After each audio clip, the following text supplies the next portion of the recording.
Capítulo 12. O regime durante a gravidez. Influências pré-natais. O efeito das influências pré-natais é olhado por muitos pais como coisa de somenos importância. O céu, porém, não o considera assim. A mensagem enviada por um anjo de Deus, e 2 vezes dada da maneira mais solene, mostra que isto merece nossa mais atenta consideração. Nas palavras dirigidas à mãe hebreia, Deus fala a todas as mães de todas as épocas. De tudo quanto eu disser à mulher, se guardará ela. A felicidade da criança será afetada pelos hábitos da mãe. Seus apetites e paixões devem ser regidos por princípios. Existem coisas que lhe convém evitar, coisas a combater, se quer cumprir o desígnio de Deus a seu respeito ao dar-lhe um filho. Se antes do nascimento de seu filho ela é condescendente consigo mesma, egoísta, impaciente e exigente, esses traços se refletirão na disposição da criança. Assim tem muitas crianças recebido como herança quase invencíveis tendências para o mal. Mas se a mãe se atém sem reservas aos retos princípios, se é temperante e abnegada, bondosa, amável e esquecida de si mesma, ela pode transmitir ao filho os mesmos traços de caráter. Muito explícita foi a ordem que proibia o uso de vinho pela mãe. Cada gota de bebida forte por ela ingerida, para satisfazer seu apetite, põe em perigo a saúde física, mental e moral do filho, sendo um pecado direto contra seu Criador. Muitos aconselham insistentemente que todo desejo da mãe seja satisfeito. Assim, se ela deseja qualquer artigo de alimentação, mesmo nocivo, devia satisfazer plenamente o apetite. Tal método é falso e pernicioso. As necessidades físicas da mãe não devem de modo algum ser negligenciadas. Dela dependem 2 vidas e seus desejos devem ser bondosamente considerados, supridas generosamente suas necessidades. Mas nesse tempo, mais que em qualquer outro, tanto no regime alimentar como em tudo mais, deve evitar qualquer coisa que possa enfraquecer-lhe o vigor físico ou mental. Pelo próprio mandamento de Deus, ela se encontra na mais solene obrigação de exercer domínio próprio sobre si mesma.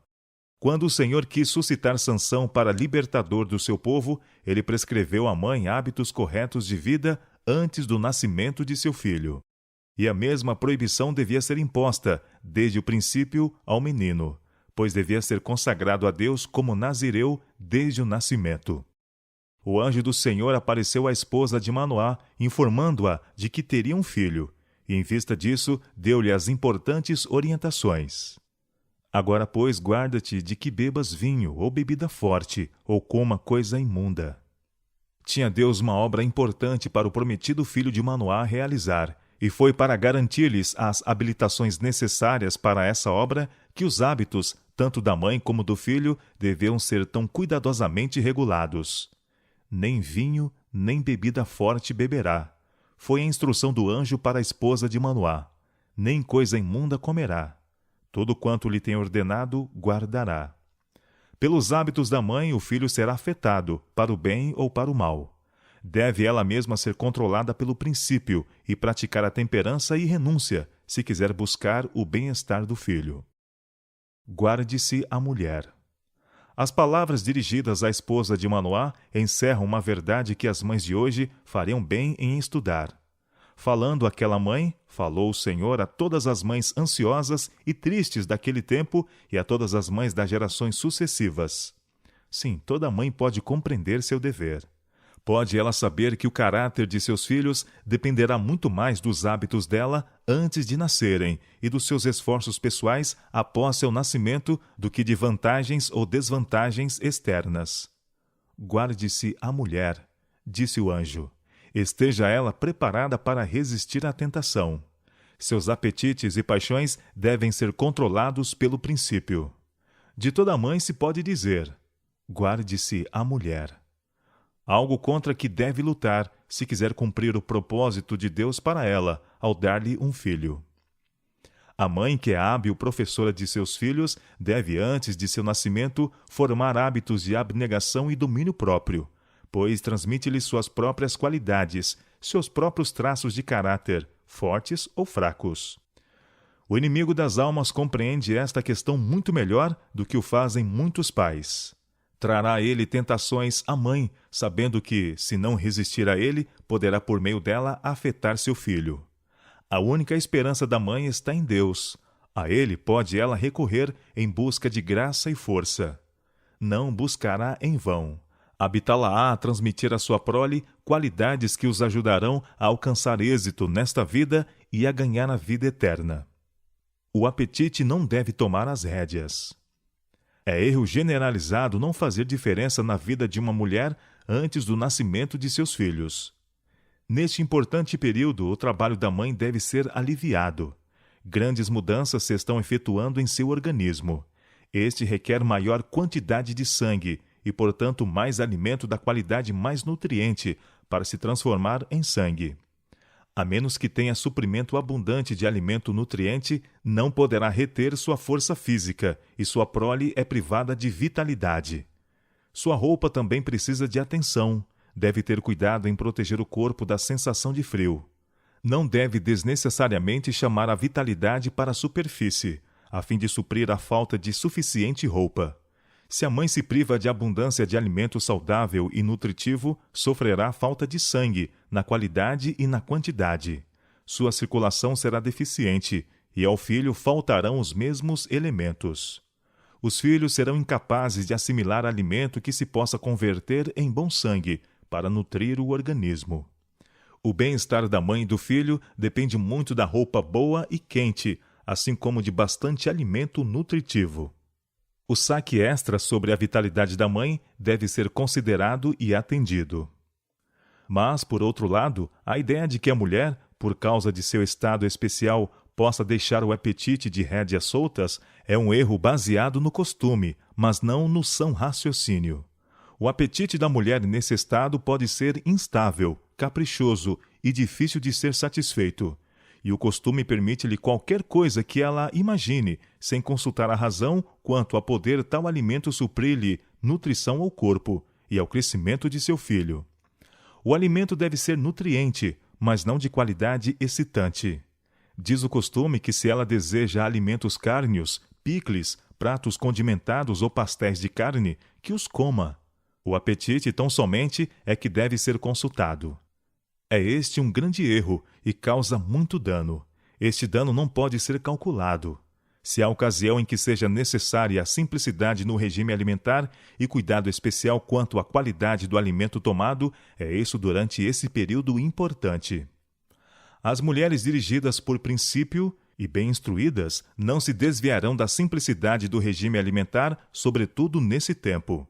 Considerarão que há outra vida que delas depende e serão cuidadosas em todos os seus hábitos, e especialmente no regime alimentar. Não devem comer o que não nutra e seja excitante, simplesmente por ter bom gosto. Há demasiados conselheiros prontos a persuadi-las a fazerem coisas que a razão lhes diz que não devem fazer. Nascem crianças doentias por causa da satisfação do apetite por parte dos pais. O organismo não requeria variedade de alimentos nos quais demoravam o pensamento. Pensar que, por estarem no pensamento, devam também estar no estômago é um grande erro que as mulheres cristãs devem rejeitar. Não devem ser permitido à imaginação controlar as necessidades do organismo. Os que permitem que o paladar os domine sofrerão a pena da transgressão das leis de seu ser. E a questão não termina aí. Sofrerá também sua inocente prole. Os órgãos preparadores de sangue não podem converter em bom sangue os condimentos, pastéis de carne, picles e pratos de carne doentia. E se introduzir no estômago tanto alimento que os órgãos digestivos sejam obrigados a sobrecarregar-se do trabalho a fim de dispor dele e livrar o organismo de substâncias irritantes, a mãe faz injustiça a si mesma e põe na prole as bases da doença. Se prefere comer conforme lhe agrade e naquilo que imagina, independente das consequências, ela sofrerá a penalidade, mas não sozinha. Seu filho inocente sofrerá por motivo de sua indiscrição. Efeitos do excesso de trabalho e de um regime insuficiente. Em muitos casos, a mãe, antes do nascimento de seus filhos, é deixada labutar diuturnamente, excitando o sangue. Suas forças deviam ter sido cuidadas ternamente. Raramente são diminuídos seus encargos, e esse período, que mais que todos os outros lhe deveria ser um tempo de repouso, é o de fadiga, tristeza e acabrunhamento. Por demasiado esforço de sua parte, priva ela seu bebê da nutrição que a natureza lhe proveu, e excitando o seu próprio sangue, comunica ao filho má qualidade do mesmo. O bebê é privado de sua vitalidade, privado de forças físicas e mentais. Foi-me mostrado o procedimento de B em sua própria família. Tem ele sido severo e exigente. Adotou a reforma de saúde advogada pelo irmão C, e como ele, abraçou pontos de vista extremos sobre o assunto. E não possuindo mente bem equilibrada, cometeu terríveis desatinos, cujos resultados o tempo não apagará. Auxiliado por trechos extraídos de livros, começou a pôr em prática a teoria que ouvira defendida pelo irmão C, e como ele, fez questão de levar todos a adotarem a norma que ele erigira. Submeteu a família às suas regras rígidas, mas não deixou de controlar suas próprias propensões animalescas. Deixou de colocar-se à altura do alvo, subjugando seu corpo. Se tivesse conhecimento correto do sistema da reforma de saúde, teria sabido que a esposa não estava em condições de dar à luz crianças sadias. Suas próprias paixões, não subjugadas, tinham dominado, sem raciocinar da causa para o efeito. Antes do nascimento de seus filhos, não tratava ele a esposa como deve ser tratada uma mulher em suas condições. Não proveu a qualidade e quantidade de alimento necessário para nutrir 2 vidas em vez de uma. Outra vida dela dependia, e seu organismo não recebia o alimento saudável e nutritivo para lhe suster as forças. Havia falta na quantidade e na qualidade. Seu organismo requeria mudanças, alimento de variedade e qualidade mais nutritivas. Os filhos nasciam-lhe com um aparelho digestivo débil e sangue pobre. Do alimento que a mãe era forçada a receber, não podia ela prover boa qualidade de sangue, e, portanto, deu à luz filhos escrofulosos.